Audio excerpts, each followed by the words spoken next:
भगवंतों के चरणों में कोटि कोटि वंदन करने के पश्चात गुरुदेव की आज्ञा से आज हम सीखेंगे मोहनीय कर्म। मोहनीय कर्म को कर्मों का राजा कहते हैं।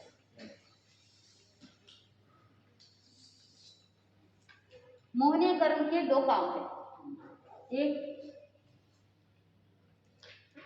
स्व और पर का जो विवेक होता है ना, उस विवेक को होने नहीं देता।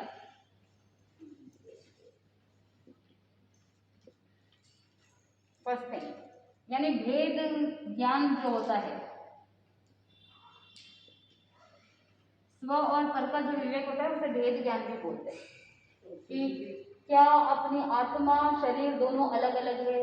इस भेद विज्ञान को नहीं समझने देता है, सही और गलत की पहचान करने नहीं देता है। तो ये एक काम मोहनीय कर्म का। दूसरा, अगर सही और गलत का विवेक होने दे भी दे, अगर विवेक प्राप्त भी हो जाए, लेकिन उसके अनुसार जो प्रवृत्ति होनी चाहिए, सत्य प्रवृत्ति, तो सत्य प्रवृत्ति होने नहीं देता है।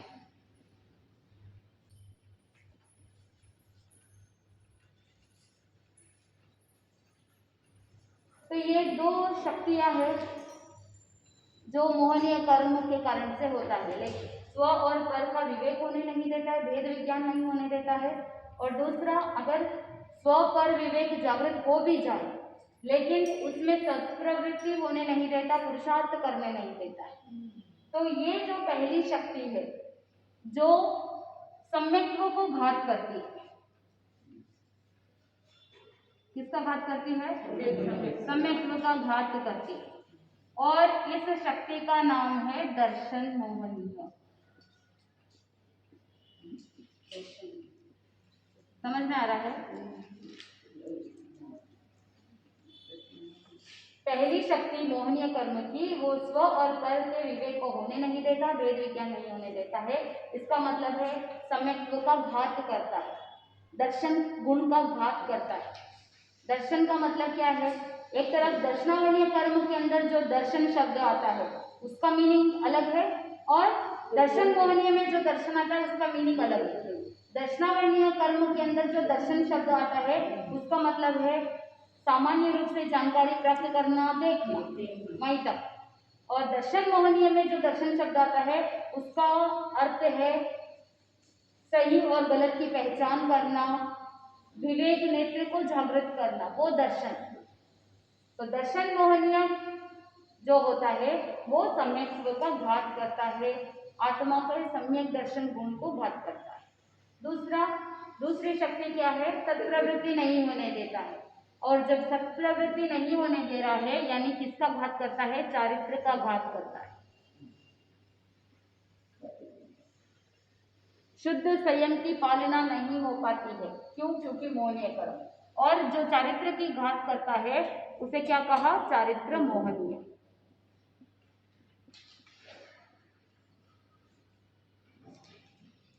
तो मोहनीय कर्म की दो मेन प्रकृतियां, दर्शन मोहनीय और चारित्र मोहनीय। अगर मोहनीय कर्म के फंक्शन को समझ लेते हैं तो उत्तर प्रकृतियां भी समझ में आ जाती है। तो मोहनीय कर्म ये दो कार्य करता है, इन दो चीजों में रोक करके रखता है। सम्यक दर्शन को घात पहुंचाता है दर्शन मोहनीय, चारित्र की घात करता है चारित्र मोहनीय। समझ में आ गया? अब हमें ये जानना है कि दर्शन मोहनीय जो है उसके कितने भेद है और चारित्र मोहनीय के कितने भेद। अब दर्शन मोहनीय के 3 भेद और चारित्र मोहनीय के 25 भेद।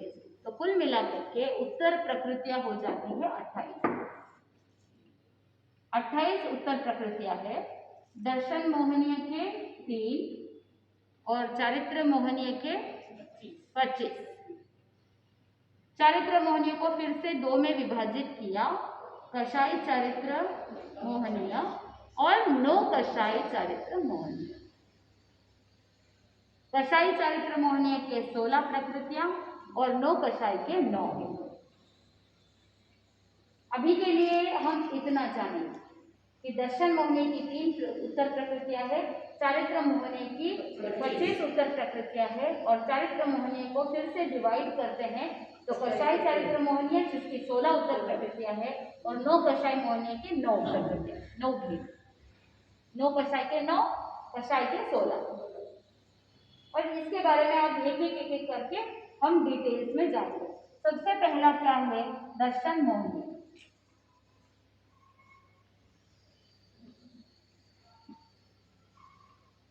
बिल्कुल सरलता के साथ, सहजता के साथ एक एक करके समझेंगे, कहीं कोई अर्जेंट करने की आवश्यकता नहीं है।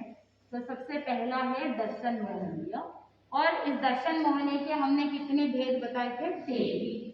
जो मोहनीय कर्म दर्शन गुण को घात कर रहा है वो दर्शन मोहनीय है। इसमें सबसे पहला हम लेंगे, हम रिवर्स जाएंगे, सम्यक मोहनीय।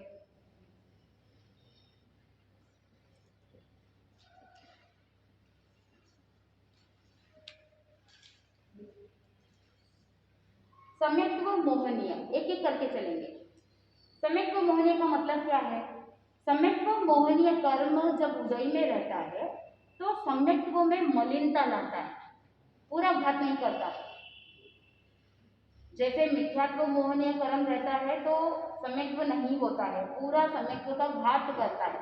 लेकिन सम्यक्त्व मोहनीय जब उदय में रहता है तो सम्यक्त्व में मलिनता लाता है, यानी ये उदय में रहता है उस समय क्षयिक और उपशम संकित नहीं होता। क्रॉस कर रही हूं, मतलब ये 2 तरह के संकित नहीं होते हैं। अब जैसे सबसे पहले ये समझना है कि जब सारी प्रकृतियों को समझ लेते हैं उसके बाद आपको पता चल जाएगा कि सम्यक्त्व कब प्राप्त होता है, वो हम बाद में डील करेंगे।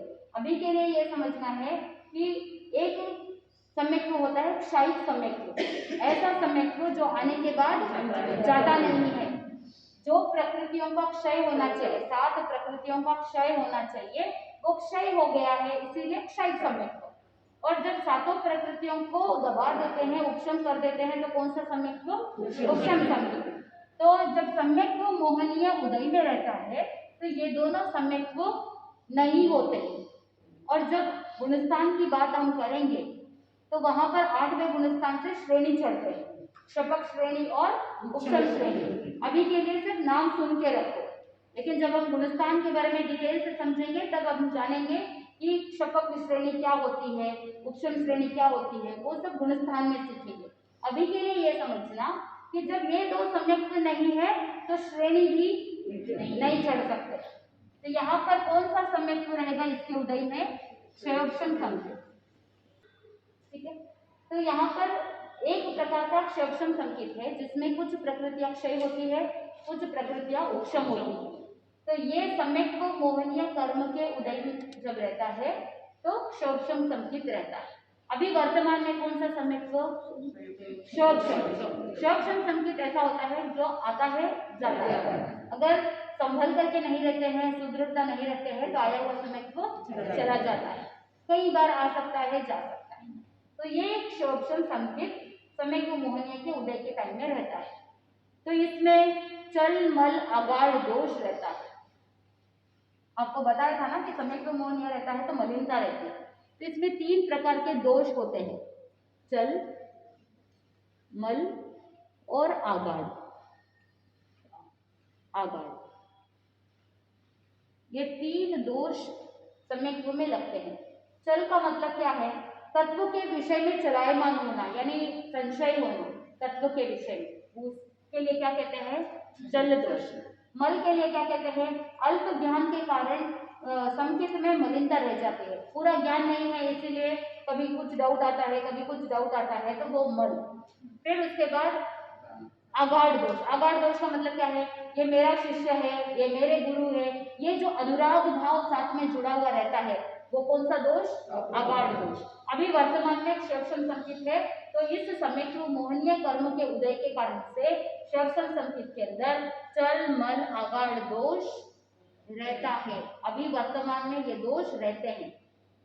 शुद्ध सम्यक्त्व वर्तमान के अंदर क्षयिक संकेत भी नहीं है, उपशम संकेत भी नहीं है। समझ में आ रहा है, ये सम्यक्त्व मोहनीय। आगे सेकेंड मोहनीय कौन सा है, मिथ्यात्व मोहनीय। पहले सम्यक्त्व को समझ लिया, फिर मिथ्यात्व को समझेंगे, फिर उन दोनों का मिक्सचर समझेंगे। दूसरा है मिथ्यात्व मोहनीय। मिथ्यात्व मोहनीय का मतलब क्या है? मिथ्यात्व मोहनीय कर्म का ही बंद होता है। ये जो 3 दर्शन मोहनीय की प्रकृतियां होती है उसमें सिर्फ मिथ्यात्व मोहनीय कर्म का बंद होता है। सम्यक्त्व मोहनीय तो जब कर्म उदय के अंदर आते हैं, जीव के पराक्रम के कारण से ये उदय में आ जाते हैं, इसका बंद नहीं होता है। बंद किसका होता है? मिथ्यात्व मोहनीय। और अनादिकाल से ये जीवात्मा कौन से कर्म के कारण से भटक रहा है? मिथ्यात्व मोहनीय कर्म के कारण से ही भटक रहा है।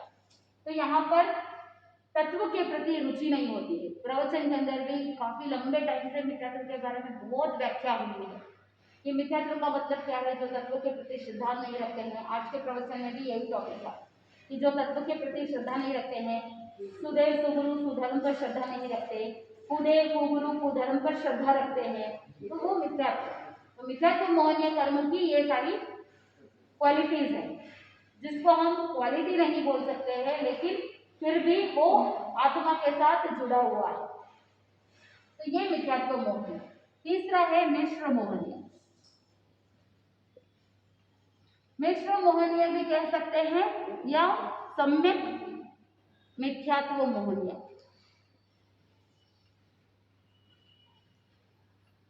अब सम्यक मोहनीय में क्या होता है कि सुदेव सुगुरु सुधर्म के प्रति तत्व के प्रति रुचि होती है। मिथ्यात्व मोहनीय में तत्व के प्रति रुचि नहीं होती है। इधर मिश्र मोहनीय में उल्टा है, दोनों नहीं होते हैं। न तत्व के प्रति रुचि होती है, न तत्व के प्रति अरुचि होती है। काइंड ऑफ न्यूट्रल, ये भी चलता है, ये भी चलता है, न विश्वास होता है न अविश्वास होता है। तो एक उदाहरण बताया जाता है कि जैसे एक द्वीप होता है, एक स्थान पर एक व्यक्ति होता है जहाँ पर सिर्फ नारियल के पौधे ही होते हैं, तो उसे नारियल के अलावा कुछ पता ही नहीं है। वहाँ पे कोई दूसरे धान्य वगैरह का कोई एग्रीकल्चर नहीं होता है, खेती नहीं होती है, तो वो क्या समझेगा? दूसरे धान्य के प्रति न रुचि है न अरुचि है, क्योंकि जिस व्यक्ति ने जिस वस्तु का टेस्ट ही नहीं किया है, तो उसके प्रति ना आसक्ति भाव रहता है, ना राग भाव रहता है, और ना ही द्वेष भाव रहता है। ये भाता है भी नहीं बोल सकते हैं, नहीं भाता है भी नहीं बोल सकते, क्योंकि उसको टेस्ट पता ही नहीं है। ठीक वैसे ही मिश्र मोहनीय कर्म जब उदय में आता है, तो न तत्व के प्रति रुचि रहती है, न तत्व के प्रति अरुचि रहती है। ऐसी संशय वाली स्थिति रहती है मिश्र मोहनीय। आगे चलते हैं। दर्शन मोहनीय के बाद आता है चारित्र मोहन। मुख्य रूप से चारित्र मोहनीय के दो नो, मैं बार बार इसलिए रिपीट कर रही हूं ताकि आपको याद रहे। ये 9 है और ये 16। सबसे पहले हम लेंगे कषाय। कषाय का मतलब होता है जिससे संसार की वृद्धि हो, जिसके माध्यम से भव भ्रमण बढ़ता जाए, उसे कषाय कहते हैं। तो कषाय टोटल 16 है। मुख्य रूप से 4 है, क्रोध, मान, माया और लोभ। अब इनको और 4 में डिवाइड कर दिया, तो हम एक एक करके जानेंगे। सबसे पहला है अनंतानुबंधी कषाय।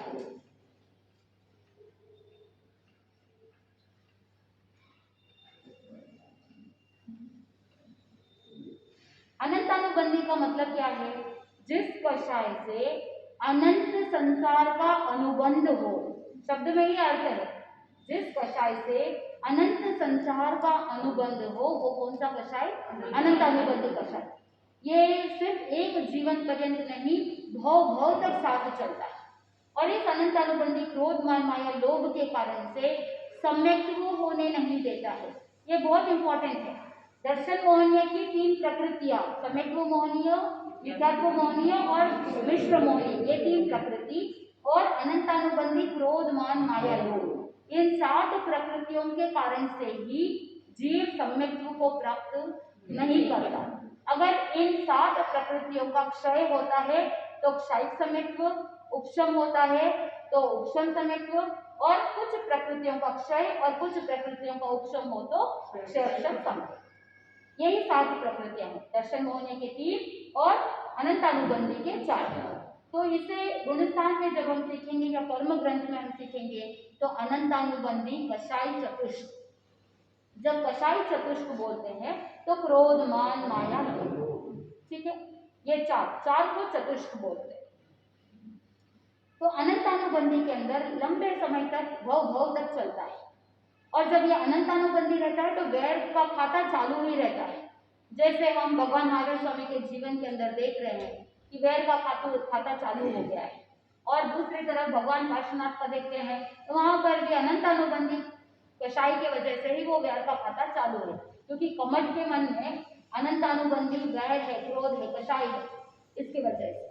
अब एक एक करके एक का चलेंगे। अनंतानुबंधी क्रोध, इसमें सबसे पहला है क्रोध अनंतानुबंधी, यानी ऐसा क्रोध जो भव तक साथ में चले, क्रूरता ज्यादा हो, गुस्सा बहुत ज्यादा है, समय पर अगर नहीं चेते तो ये एक भव नहीं अनेक भव तक साथ में चलता है। तो इसका जो परिणाम है ये जलनदायक है, यानी जीव को अपने स्वभाव के अंदर रहने नहीं देता है, ये विभाव दशा में ले जाता है। तो इसको किसके साथ कंपेयर किया है? पर्वत की दरार के समान।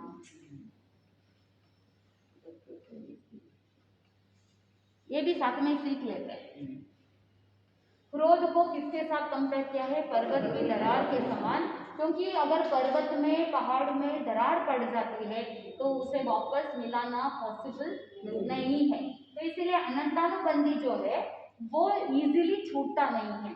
अगर कोई सोचे कि मैं इसका उपाय कर लूं, आसानी से उपाय नहीं हो पाते हैं। आसानी से अनंतानुबंधी कषाय का उपशम या क्षय या क्षोभ होता नहीं है, इजीली नहीं होता है, बहुत परिश्रम लगता है, बहुत पुरुषार्थ लगता है, तब जाकर के अनंतानुबंधी कषाय छूटते हैं। तो क्रोध, जिसके लिए उदाहरण दिया पर्वत की दरार के समान। दूसरा है मान, ऐसा अहंकार, ऐसा मान जो पत्थर के स्तंभ के समान।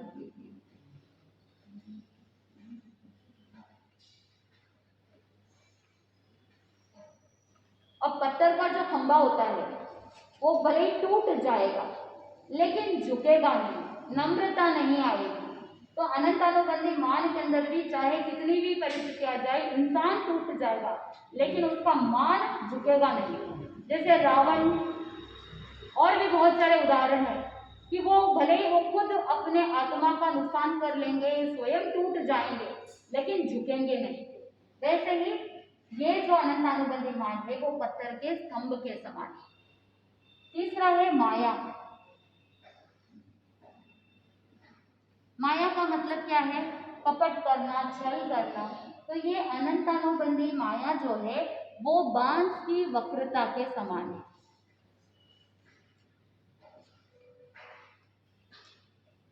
चाहे कितनी भी कोशिश कर लो, इसकी वक्रता स्ट्रेट होती नहीं है। अगर ये बांस अगर टेढ़ा मेढ़ा है तो उसको स्ट्रेट कर सकते हैं क्या? नहीं कर सकते। वैसे ही अनंतानुबंधी माया जिसके अंदर भी रहता है वो आसानी से सरलता की ओर नहीं जा सकती, बहुत मुश्किल होता है। तो अनंतानुबंधी कषाय अगर रहते हैं तो प्रगति, उत्थान होना आत्मा का बहुत दुष्कर है। लेकिन जब हमारे जो कर्म है, यानी जन कहते हैं कि जब हमारा संसार परिभ्रमण अर्ध पुद्गल परावर्तन जितना शेष रह जाता है, उस समय इस जीव को, ये जीव कृष्ण पक्षी से शुक्ल पक्षी बन जाता है, यानी ज्ञान का थोड़ा प्रकाश आने लगता है। और जब सुदेव, सुगुरु, सुधर्म का सहयोग मिलता है तो भवी जीव सम्यक दर्शन की प्राप्ति करता है। यानी अनंतानुबंधी चतुष्क जो है वो धीरे धीरे कम होता जाता है, मंद होता जाता है कषाय। और जैसे ही कषाय मंद होते जाते हैं तो भीतर से आत्मा के गुण प्रकट होते हैं। तो ये उनचित्तर कोटि सागरोपम जितनी जो स्थिति है, टाइम पीरियड, वो पूरा जीव मिथ्यात्व की दशा में भोगता है। सिर्फ थोड़ा ही टाइम पीरियड जो है संसार परिभ्रमण का, वो सम्यक्त्व के अंदर, यानी जन कहते हैं अर्ध पुद्गल परावर्तन को समझाने के लिए उदाहरण दिया जाता है। गुरुदेव हमेशा बोलते हैं कि जैसे किसी ने 100 रुपए का उधार लिया है तो 99 रुपए चुका दिए, 99 रुपए 50 पैसे चुका दिए हैं, तो बचे कितना, सिर्फ 50 पैसे बचे हैं। तो वो 50 पैसे जितना लोन या उधार बाकी है, ठीक वैसे ही संसार परिभ्रमण करते करते 50 पैसे जितना परिभ्रमण जब शेष रह जाता है उसे कहा अर्धपुद्गल परावर्तन। वैसे अर्धपुद्गल परावर्तन टाइम पीरियड कितना होता है ये हम एक्सप्लेन नहीं कर सकते हैं, इसीलिए जब गुरु भगवान सिखाते हैं तो उसके लिए एग्जाम्पल देते हैं कि उदाहरण के माध्यम से समझ सकते हैं कि इतना टाइम पीरियड शेष है। तो जब ये इतना टाइम पीरियड परिभ्रमण शेष रहता है तो उस समय इस जीव को सम्यक्त्व की प्राप्ति होती है, यानी अनंतानुबंधी कषाय मंद पड़ जाते हैं या क्षय हो जाते हैं या उपशमित हो जाते हैं या क्षयक्षम हो जाता है। दर्शन मोहनीय कर्म की प्रकृति भी क्षय उपशम या क्षयक्षम हो जाता है, तब इस जीव को सम्यक्त्व की प्राप्ति होती है। मैक्सिमम संसार परिभ्रमण ये जीव कौन सी दशा में करता है, मिथ्यात्व दशा में करता है। इसीलिए गुणस्थान के अंदर भी मिथ्यात्व को एक स्थान दिया है कि जीव की जो यात्रा है लंबे समय से, निगोद से लेकर के जो लंबे टाइम से यात्रा चल रही है, तो मैक्सिमम टाइम पीरियड मिथ्यात्व में निकालता है, तो पहले गुणस्थान जो है वो मिथ्यात्व गुणस्थान। क्यों? क्योंकि वो भी एक स्थान है जहाँ पर ये जीव लंबे समय तक रहता है, उसे गौण नहीं किया जा सकता। फिर चौथा है लोभ, अनंतानुबंधी लोभ। अनंतानुबंधी लोभ के लिए क्या उदाहरण दिया गया है कि वस्त्र पर लगा किरमिची रंग,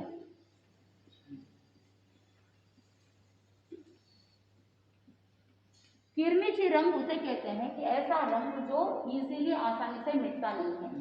तो अगर कपड़े के ऊपर किरमिची रंग लग जाता है तो चाहे कितना भी प्रयास कर लो वो दाग मिटता नहीं है, वो रंग जाता नहीं है। तो इसीलिए अनंतानुबंधी लोभ के लिए उदाहरण दिया वस्त्र पर लगे किरमिची रंग के समान। तो ये अनंतानुबंधी कषाय है। आगे चले, सेकंड आता है अप्रत्याख्यानावरण। अब अनंतानुबंधी कषाय अगर उदय में रहेंगे तो किस गुण का घात करता है, सम्यक गुण का घात करता है, सम्यक दृष्टि नहीं बन सकता। नेक्स्ट आता है अप्रत्याख्यानावरण। अप्रत्याख्यानावरण कषाय ये साधक को श्रावक नहीं बनने देता, श्रावक व्रत अंगीकार करने के अंदर बाधा पहुंचाता है।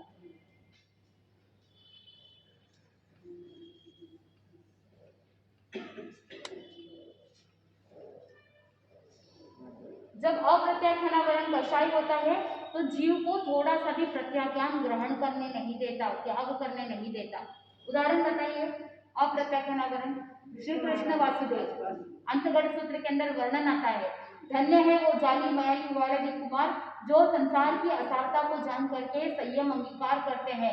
मैं अधन्य हूँ, अपुण्य हूँ, पुण्यहीन हूँ कि मैं त्याग व्रत प्रत्याख्यान ग्रहण नहीं कर सकता। उस समय जाकर के अरिहंत अधिष्ठ ने मेरे पास प्रश्न करते हैं कि भगवान मैं क्यों त्याग व्रत प्रत्याख्यान ग्रहण नहीं कर सकता। वो जानते हैं कि संयम लेना श्रेष्ठ है, वो जानते हैं कि चारित्र के बिना मोक्ष की मंजिल नहीं मिलती है, रुचि भी प्राप्त होती है, शायद सम्यक्त्व के धनी भी हो जाएंगे, लेकिन फिर भी त्याग व्रत प्रत्याख्यान नहीं ग्रहण कर सकते क्योंकि आयुष्य पहले ही बंध गया है, शायद सम्यक्त्व तो बाद में मिला है। वो जानते हैं, लेकिन मैंने पहले से ही बताया था आपको, मोहनीय कर्म क्या करता है, या तो भान होने देता नहीं, स्व पर ज्ञान नहीं होने देता, और अगर वो विवेक मिल भी जाए तो उसमें सत प्रवृत्ति करने के अंदर चारित्र में घात पहुंचाता है। चाह करके भी वो त्याग व्रत प्रत्याख्यान चारित्र ग्रहण नहीं कर सकता, एक नौकार से भी नहीं कर पाए श्री कृष्ण वासुदेव। तो जब भगवान को पूछा तो भगवान ने कहा कि वासुदेव तो नियमानुकृत होते हैं, निदान करके आते हैं, अप्रत्याख्यानावरण क्रोध मान माया लोभ होने के कारण से त्याग व्रत प्रत्याख्यान नहीं कर सकते। अनंतानुबंधी नहीं था इसीलिए सम्यक को मिल गया। समझ रहे हैं? राजा श्रेणी को उठा करके देख लो, उनके भी अनंतानुबंधी नहीं था इसलिए सम्यक को मिल गया, लेकिन क्योंकि पहले आयुष्य बंद गया था नरक का, तो एक बार के लिए नरक में जाना पड़ा, लेकिन आने वाले समय में वो क्षयिक समेटों के धनी बने, इसीलिए आने वाली 24वीं में वो तीर्थंकर बने। उदाहरण समझ में आ गया? तो ये अप्रत्याख्यानावरण चतुष्क जो है ये श्रावकपना नहीं देता है। तो क्रोध के लिए क्या उदाहरण मिलता है? जैसे तालाब सूखने के बाद तालाब में जो दरार पड़ती है, सूखे तालाब में मिट्टी की जो दरार पड़ती है उसके समान। तो ये कितने टाइम पीरियड के लिए रहता है अप्रत्याख्यानावरण? मैक्सिमम टाइम पीरियड 1 साल। 1 साल। जैसे उदाहरण के लिए तालाब में मिट्टी के अंदर दरार पड़ी है, तालाब सूख गया है, लेकिन वापस बारिश आने के बाद वापस वो दरार मिट जाएगी क्योंकि वो गीली हो जाएगी। तो ठीक वैसे ही अप्रत्याख्यानावरण जो चतुष्क होता है, आप त्याग व्रत प्रत्याख्यान नहीं कर पा रहे हैं, लेकिन अगर आपने पुरुषार्थ किया, धर्म आराधना की, या मन के अंदर शुभ भावना भाई, दान पुण्य किया, तो आगे चल करके वो 1 साल बाद आपके अंदर वो वापस जागृत हो जाएगा कि आप त्याग व्रत प्रत्याख्यान ग्रहण कर सकते हैं। आपने क्षमा याचना की, आपने सोचा कि इतना लंबा बैर रख के क्या करूं, तो साल में एक बार जब संवत्सरी आती है तो आपने अंतःकरण से क्षमा याचना कर ली। अगर आपने क्षमा याचना अंतःकरण से नहीं की, 1 साल से टाइम पीरियड बढ़ गया, तो वो अप्रत्याख्यानावरण किसका रूप ले सकता है? अनंतानुबंधी का रूप ले सकता है। और जब अनंतानुबंधी के अंदर इंटेंसिटी रस बढ़ जाता है, तो वो 1 साल से ज्यादा सिर्फ जीवन पर्यंत नहीं, वो फिर भव भव तक साथ जा सकता है। तो इसीलिए विवेक रखना, ध्यान रखना कि लंबा कोई भी कषाय खींचना नहीं चाहिए। किसी के ऊपर मनमुटाव हो गया है तो मैक्सिमम 1 साल एक्चुअली नहीं रखना चाहिए, ज्यादा नहीं रखना चाहिए, लेकिन सावधानी ये रखना कि 1 साल से ज्यादा तो हरगिज नहीं रखना, क्योंकि अगर 1 साल से ज्यादा हो गया तो सम्यक भी चला जाएगा। व्रत प्रत्याख्यान से तो हाथ धोएंगे ही धोएंगे, लेकिन साथ में सम्यक से भी हाथ धो बैठेंगे।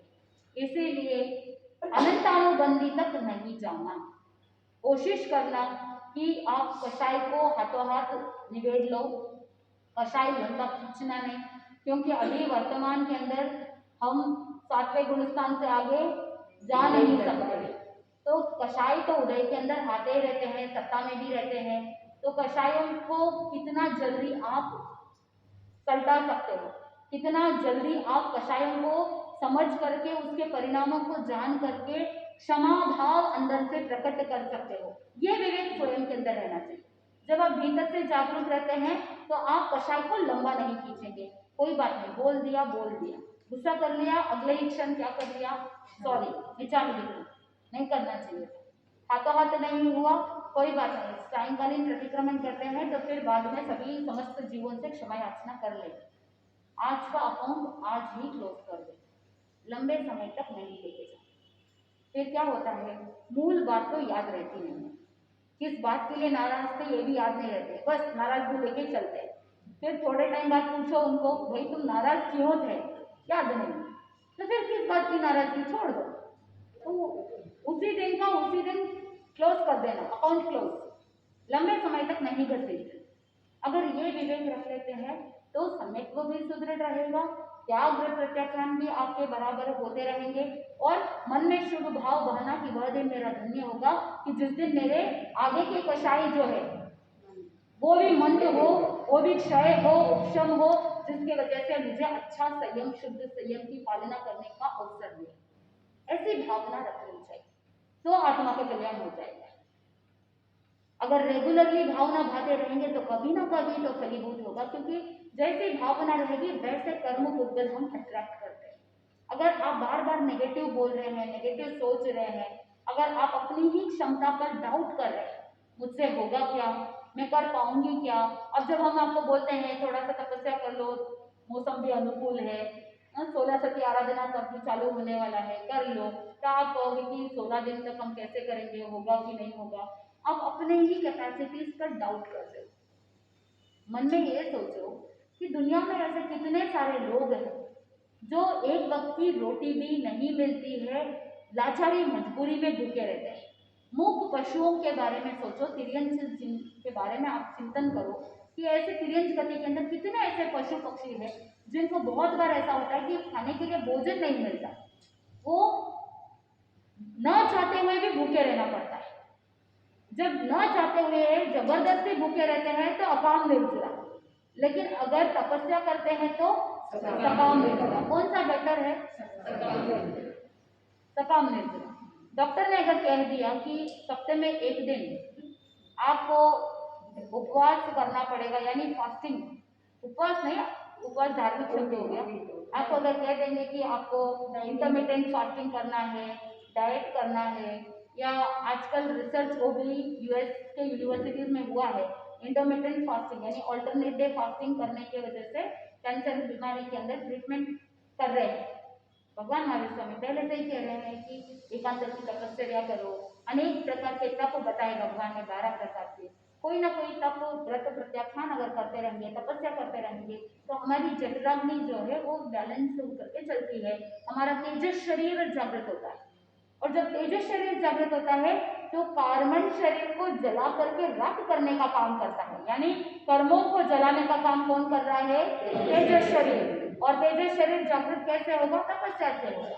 और तपस्या करने से कषाय भी मंद हो जाते हैं, लेकिन एनर्जी को यूज करना आना चाहिए।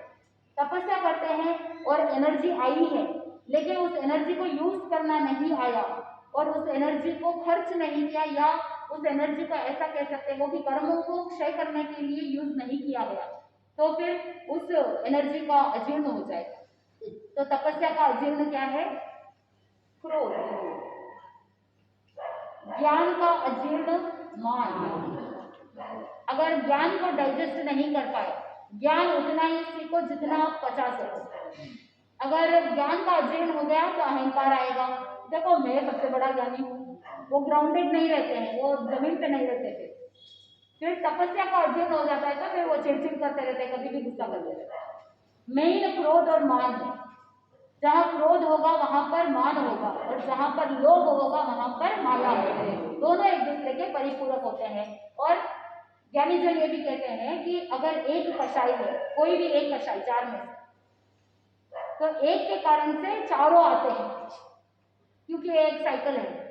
एक ने दूसरे को जन्म दिया, दूसरे ने तीसरे को जन्म दिया, तीसरे ने चौथे को जन्म दिया, तो ये चारों भाई भाई, चारों साथ साथ चलते हैं, थोड़ा कम थोड़ा ज्यादा चारों चलते हैं।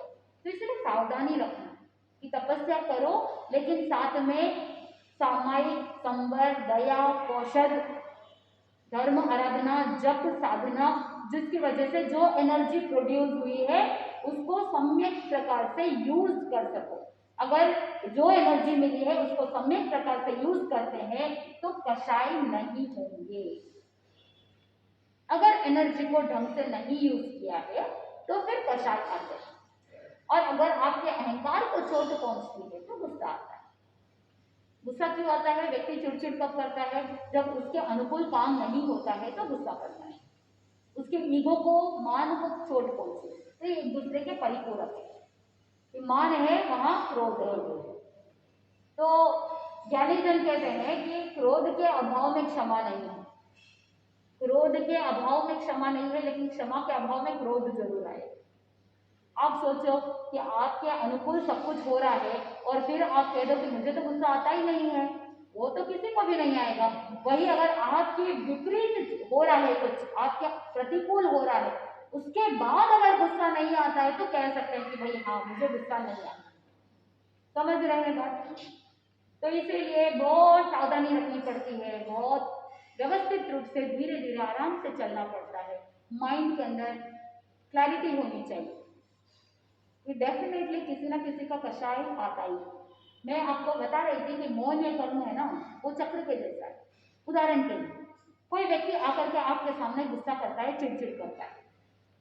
जैसे ही वो सामने वाला चिड़चिड़ करता है आपके मन में भाव आते हैं, क्या मैं इसकी बातें सुनने के लिए बैठी हूँ? फिर आप क्या करोगे? आपके अहंकार को चोट पहुंचती है, सामने वाला मुझ पर चिल्ला करके क्यों गया, फिर आप भी क्या करोगे? क्या करोगे? रिवर्स, वापस गुस्सा करोगे, वापस चिड़चिड़ करोगे, 2 बार और सुना के चले जाओगे। तो सामने वाले का क्रोध उदय में आया, वो चिड़चिड़ कर रहा है क्योंकि आपका और उस व्यक्ति के साथ पूर्व भोग का कोई मोह कर्म का संबंध है, और उसी मोह कर्म के उदय में आने के कारण से कोई सुना करके चला गया, तो वापस जो मोह कर्म उदय के अंदर आया उसमें अगर विवेक नहीं रखा और फिर से अगर आपने गुस्सा किया तो नए मोह कर्म का बंध हो रहा है। तो फल भोग और फिर वापस कर्म का बंध, कर्म बंद कारण भी वही है और फल भोग भी वही है, चक्र है ये, साइकिल। कर्म उदय के अंदर आए, फिर उसी कर्म को हमने वापस उसका रिएक्शन किया, एक्शन रिएक्शन मोह कर्म में चलता है। तो इसलिए मोह कर्म को कर्मों का राजा कहा। इस एक कर्म को जीत लिया तो बाकी जो 7 कर्म है वो प्रजा है, राजा को जीत लेते तो प्रजा को अपने आप जीत सकते हैं। तो इस एक को ही जीतना है, मोहनीय कर्म को।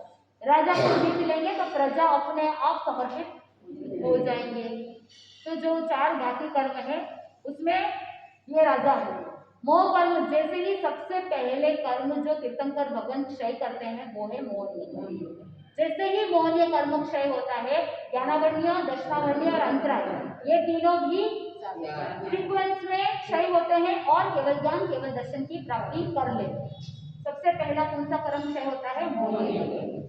यही दुष्कर है, मुश्किल है, तो इसी के लिए हमें प्रयास करना है। तो जैसे रोज एक एक बेबी स्टेप लेंगे कि आज मैं बड़ा क्रोध नहीं करूं, आज संकल्प किया कि आज मैं जो क्रोध मान माया लोभ है इसका जो बड़ा रूप होता है, तीव्र रूप, इसका आज मैं त्याग करूं, चाहे कितना भी कोई कोशिश करे लेकिन मैं बड़ा क्रोध नहीं करूं। इसका मतलब ये नहीं कि आप क्रोध को अंदर ही अंदर दबा दबा करके बैठे रहो। अंदर ही अंदर जब हम क्रोध को दबा के बैठते हैं या मान को ईगो, आपका ईगो हर्ट हो रहा है लेकिन फिर भी आप अंदर ही अंदर दबा रहे हैं या अंदर ही अंदर बड़बड़ा रहे हैं, तो क्या होगा कि अंदर दबाते दबाते दबाते एक दिन ऐसा होगा कि एक दिन ऐसे वॉल्केनो के जैसे बर्स्ट हो जाए, और जिस दिन बर्स्ट होगा उस दिन फिर प्रलय आएगा आपके घर में। इसीलिए दबाना नहीं, उसे चेंज करना, उसकी जो तीव्रता है उस तीव्रता को कम करना, इंटेंसिटी को कम करना, क्षमा भाव को भीतर से प्रकट करने का प्रयास करना। क्षमा भाव बाहर से नहीं आएगा, अंदर मौजूद है, हम बाहर से कुछ नया नहीं ला रहे, बस जो है उसको निकालना है, जो नेगेटिविटी है उसको बाहर निकाल देना। तो इसीलिए गुरुदेव हमेशा कहते हैं कि जो ये ईगो होता है, मान होता है, चाहे अपमान हो चाहे सम्मान हो, दोनों टाइम पीरियड में संभाव रखना, वो ही समत्व की साधना है। बाकी आप भले जितना भी द्रव्य से सामायिक कर लो, लेकिन जब तक भीतर से भाव सामायिक नहीं आती तब तक उचित लाभ नहीं मिल पाता है। द्रव्य संयम के साथ साथ भाव संयम होना बहुत जरूरी है। सिर्फ द्रव्य संयम होने से कर्म क्षय नहीं होते, भाव संयम जब आता है, कर्म कषाय कम होते हैं, कर्म हल्के होते हैं, तभी जीव यथाख्यात चारित्र तक पहुंचता है। और जब तक शुक्ल ध्यान नहीं होता, यथाख्यात चारित्र नहीं होता, तब तक मोक्ष नहीं मिल पाता। और वैसे हम जब आगम के अंदर धर्म कथा सुनते हैं तो ऐसा लगता है ना, एक प्रवचन सुना, संयम ले लिया, फिर फटाफट केवल ज्ञान केवल दर्शन हो गया और मोक्ष मिल गया, कितना आसान है। और जब डिटेल में जाते हैं तो इतना सारा कुछ होना होता है, लेकिन ये इतना सारा कुछ जो होना है, आत्मा जब सरल बनती है तो ये सब सहज में अपने आप होता है, ज्यादा कुछ करने की जरूरत नहीं पड़ती। इसलिए सरल रहो, जब सरलता रहेगी, नम्रता रहेगी और बहुत आराम से ये कषायों को हम छोड़ सकते हैं। गुण अगर प्रकट हो जाएंगे तो दुर्गुण अवगुण अपने आप निकल जाते हैं। तो हमारा फोकस कहाँ रहना चाहिए?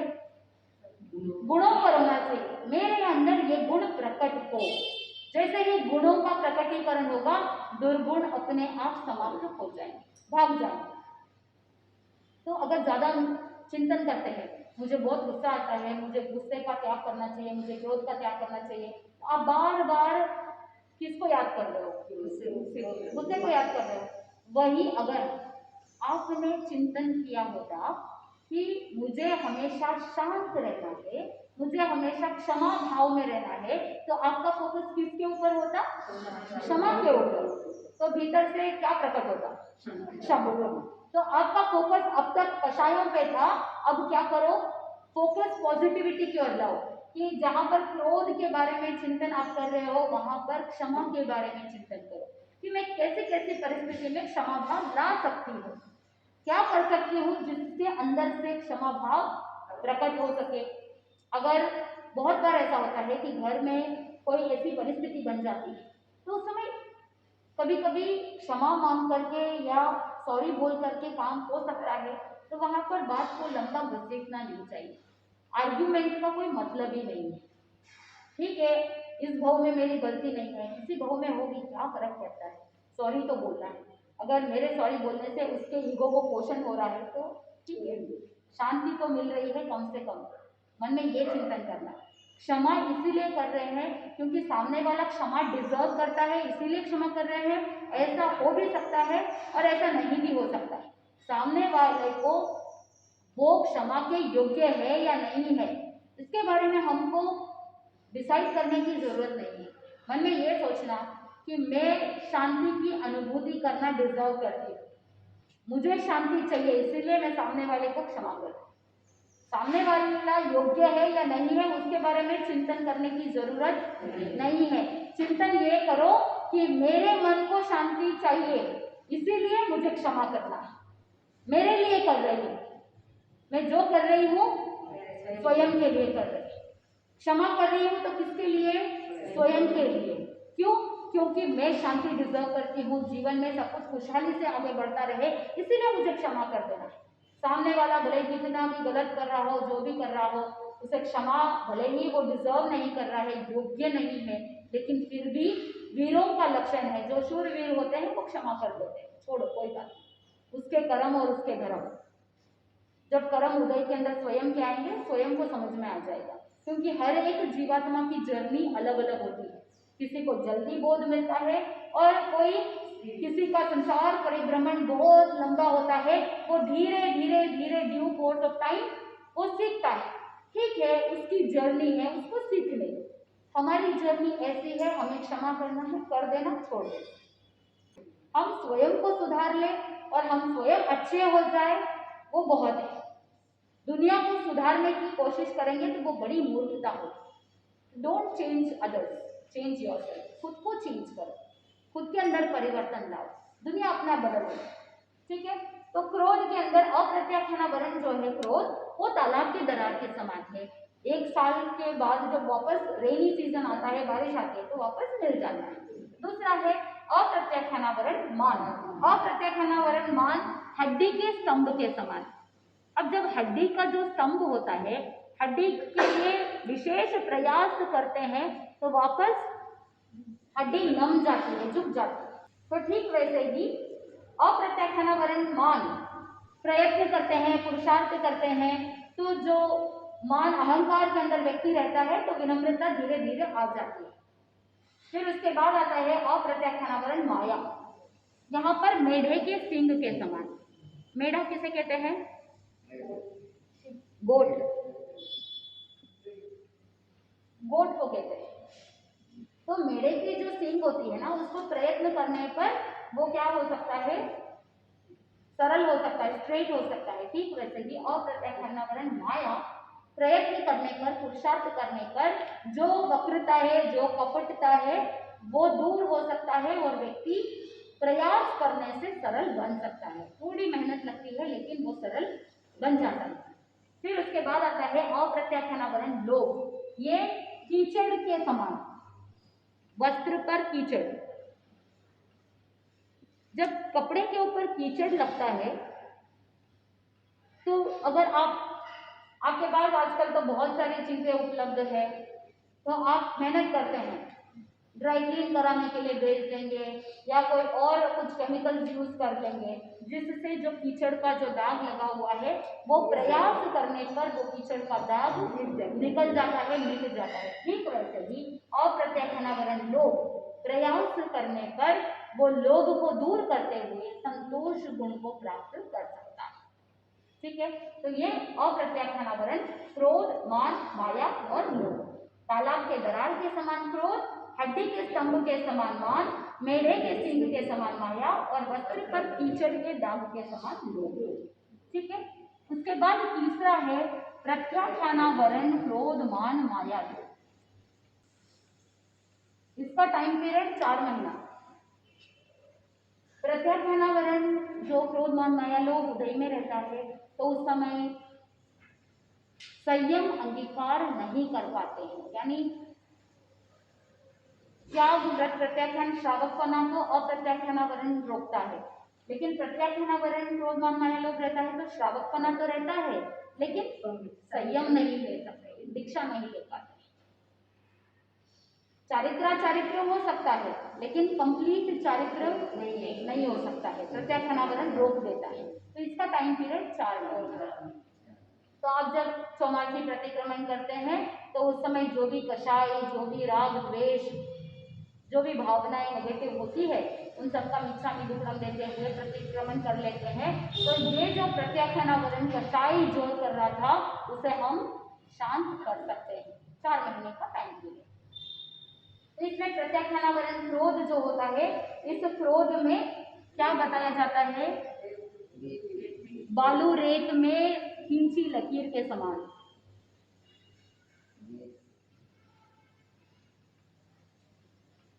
बालू रेत में लकीर खींचते हैं तो हवा आते ही वो वापस खत्म हो जाती है, यानी बहुत जल्दी ही प्रत्याख्यानावरण क्रोध समाप्त हो सकता है, यानी अल्प प्रयास से क्रोध शांत हो सकता है। फिर प्रत्याख्यानावरण मान, इसके लिए बताया कि लकड़ी के स्तंभ के समान। लकड़ी का जो स्तंभ होता है वो तेल या जैसे पानी वगैरह से क्या हो सकता है, वो जल्दी बेंड हो सकता है, नम जाता है।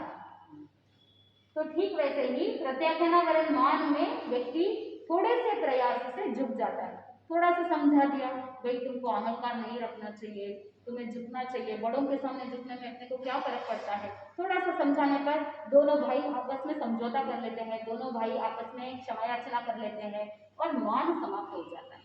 क्यों? क्योंकि प्रत्याख्यानावरण मान है। वही अप्रत्याख्यानावरण होता तो आसानी से नहीं होता, थोड़ा और पुरुषार्थ लगता। कोई अनंत अनुबंधी होता तो हरगिज नहीं होता। तो अगर भाई भाई को थोड़ा सा समझाने पर ठीक हो रहा है, उनका अहंकार समाप्त हो रहा है, तो समझ जाना जल्दी ठीक हो रहा है। फिर प्रत्याख्यानावरण माया, यहाँ पर बेल के मूत्र की टेढ़ी लकीर।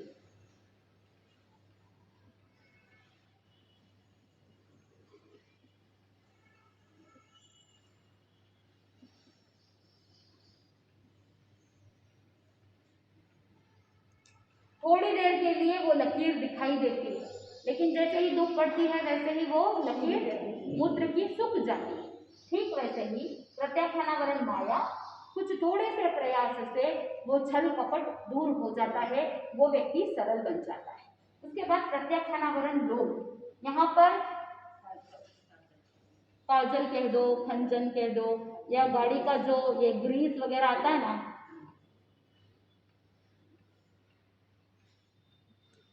वो भी कह सकते हैं, काजल भी कह सकते हैं। तो ये जो होता है ये जल्दी ही क्लीन हो सकता है। ड्राई क्लीन में दे दिया, क्लीन, मेहनत ही नहीं लगती है ज़्यादा, थोड़े से प्रयास से क्लीन हो जाता है। तो ये प्रत्याख्यानावरण क्रोध मान माया लोभ। लास्ट आता है संज्वलन कषाय। संज्वलन के अंदर बहुत आसानी से सब कुछ क्लियर हो जाता है। संज्वलन का टाइम पीरियड कितना होता है? 15 दिन।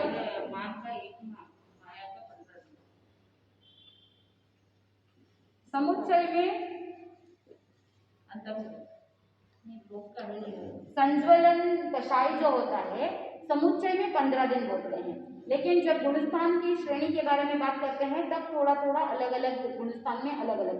तो 10वें गुणस्थान तक संज्वलन कषाय रहता है, 10वें गुणस्थान में संज्वलन लोभ समाप्त होता है, उससे पहले तक 10th गुणस्थान तक संज्वलन रहता है।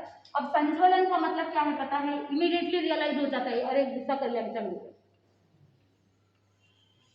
क्रूरता नहीं रहती है, हाथों हाथ वापस प्रतिक्रमण कर लेते हैं इमीडिएटली। तो संज्वलन क्रोध जो होता है वो पानी में जो लकीर होती है, अब पानी में लकीर अगर आप पानी को हिला करके अगर लकीर बनाते हो कितनी देर तक रहती है?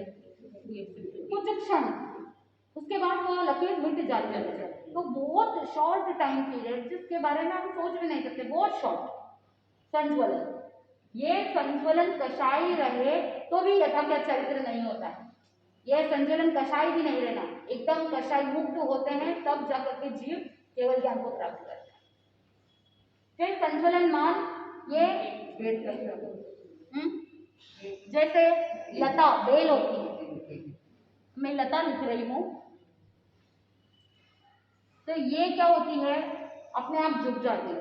वैसे ही संज्वलन मान थोड़े से कुछ निमित्त पा करके झुक जाती है। फिर संज्वलन माया, ये अपने आप मिट जाती है। जैसे बांस के छिलका होता है, बांस के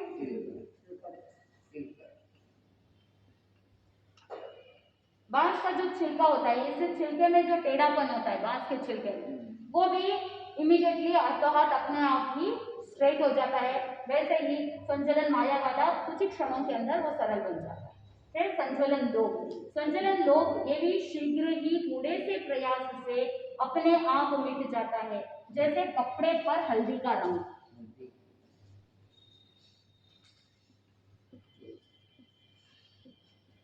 कपड़े पर हल्दी अगर लग जाए, जैसे आप भोजन कर रहे हैं, थोड़ी सी हल्दी कपड़े पर लग गई है, अगर उसे धूप में सुखा देवे तो हल्दी का रंग अपने आप उड़ जाता है।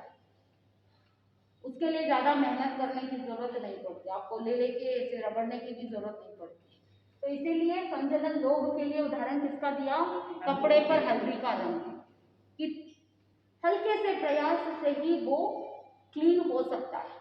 ठीक वैसे ही संज्वलन लोभ भी हल्के से प्रयास से समाप्त हो सकता है। तो इस तरह से कषाय चारित्र मोहनीय के 16 भेद, अनंतानुबंधी चतुष्ट, अप्रत्याख्यानावरण चतुष्ट, प्रत्याख्यानावरण चतुष्ट और संज्वलन चतुष्ट, 16। ठीक है, उसके बाद हम चलेंगे नो कषाय। नो कषाय बहुत इजी है, बहुत ही इजी है। आप इन नो कषायों को रोज महसूस करते हैं, करते भी है, महसूस भी करते हैं, दूसरों के ऊपर भी डालते हैं। नो कषाय नौ है। सबसे पहला हास्य, हंसी मजाक करना। आज तक जितने भी रामायण महाभारत युद्ध सब हुए हैं वो सब हास्य मोहनीय के कारण, हास्य की वजह से, हंसी मजाक के कारण। दूसरा रति, रति यानी इच्छा।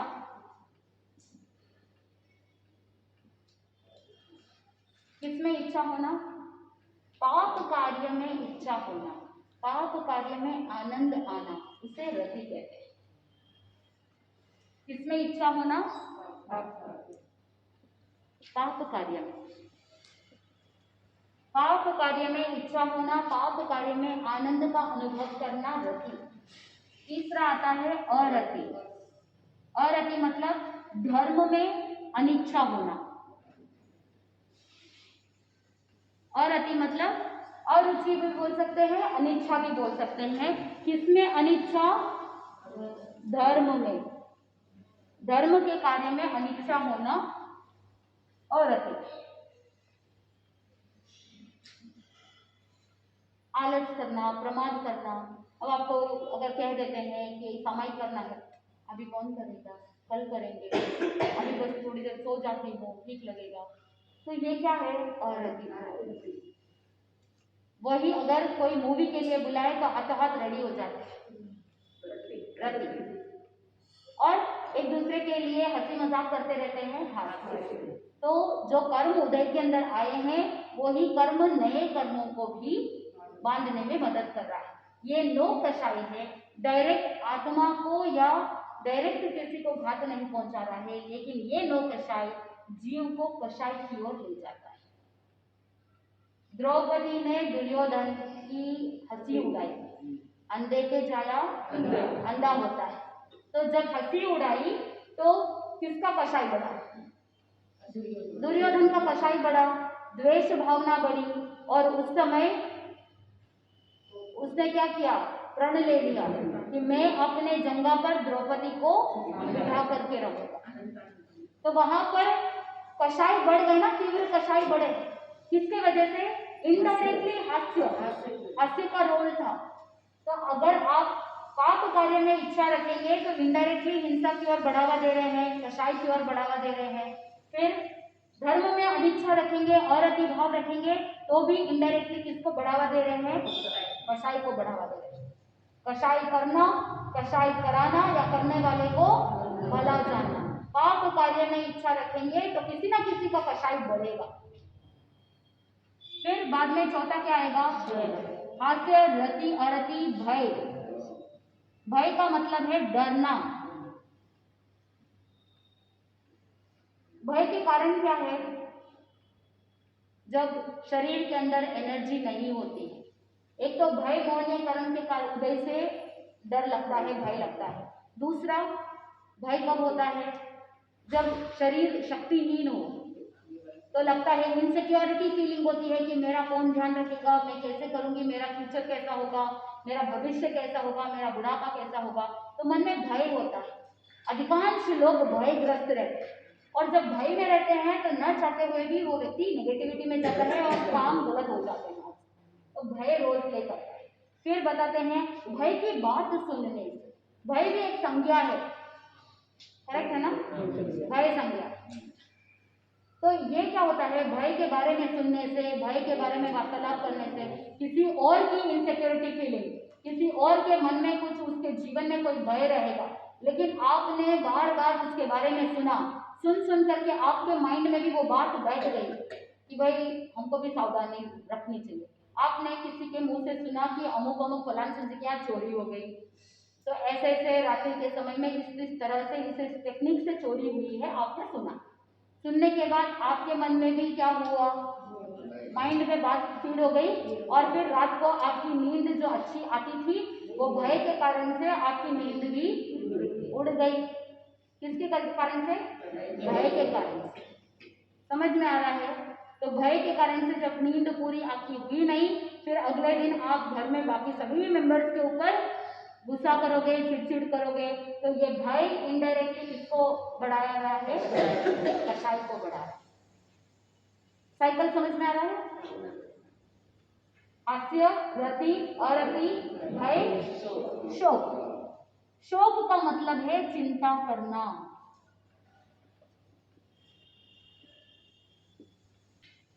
इष्ट वियोग, अनिष्ट संयोग।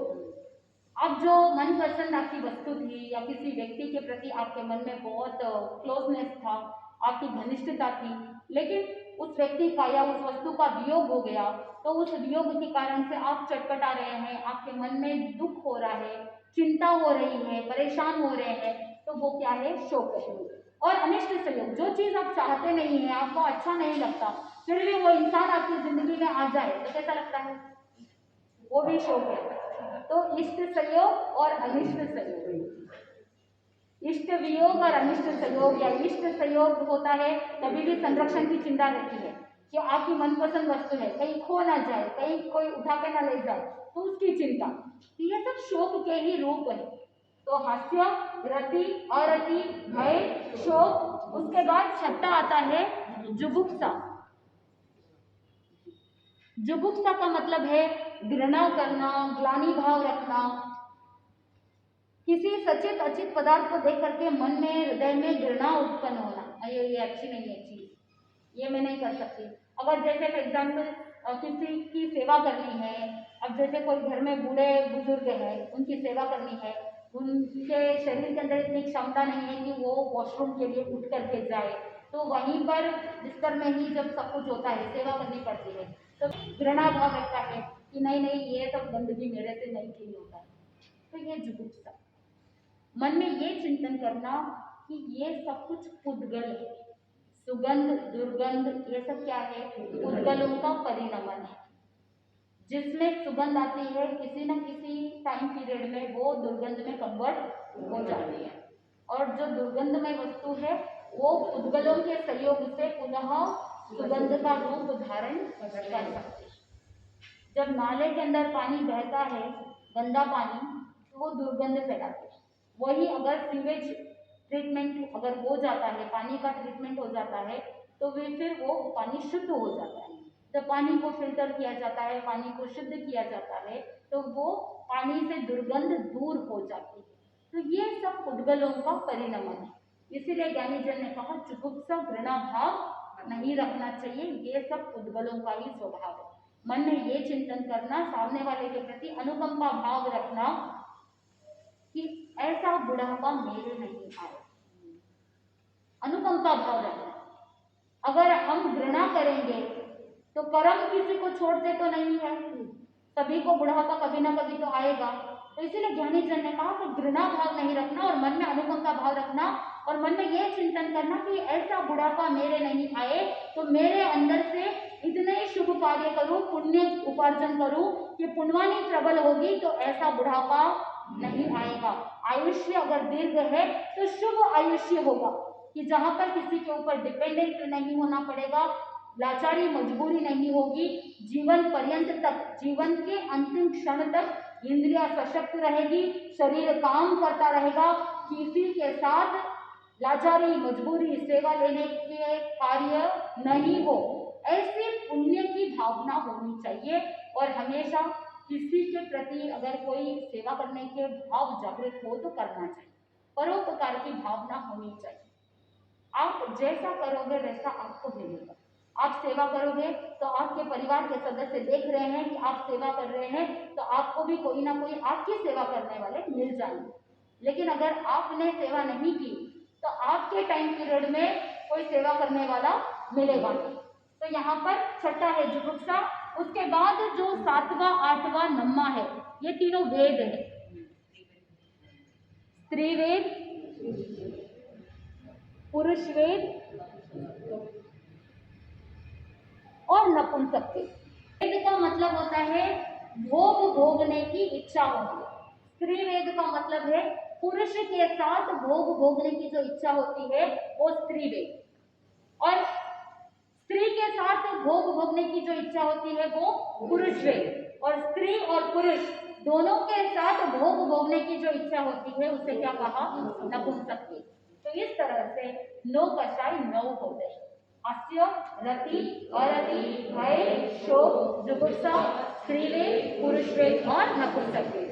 इस तरह से कषाय मोहनीय के 16 और 9 कषाय के 9, कुल मिलाकर के चारित्र मोहनीय के टोटल 25 और दर्शन मोहनीय के 3, सम्यक्त्व मोहनीय, विद्यात्व मोहनीय और विश्व।